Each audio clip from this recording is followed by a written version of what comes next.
Assalomu alaykum. Mana polvon pechkalarimiz. Polvon pechka deb nom olgani sababi katta o'tinlar ketaveradi. Yosh katta insonlar katta o'tin ham ketaveradi. Mana hozir solib ko'rsatib beraman. Bemalol, yana zapasi ham qolyapti.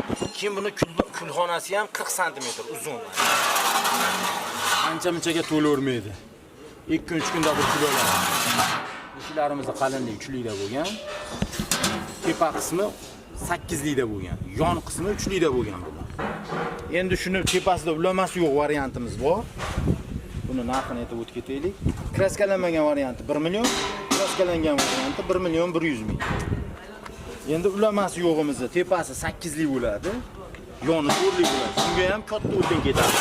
Xonasi katta. Kraskalanmagan variantimiz bor. Ikki qopqoqli, orqasiga choy idish qo'ysa ham bo'laveradi. Mana ochib yopiladi. Qopqoqlarimiz ham o'ta sifatli ochilgan. Mana 8 lik lista bo'lgan. Mana chugunlarni ham bir ko'rsatib keting. Oqta chugun tushadi. Katta-katta o'tinlar kirib ketaveradi. O'tinni mayda qilib ya'ni erinadiganlarga yasalgan pechkalarimiz. Tepasi 8 lik, yoni 4 lik. Bularimiz 900 ming bo'lyapti.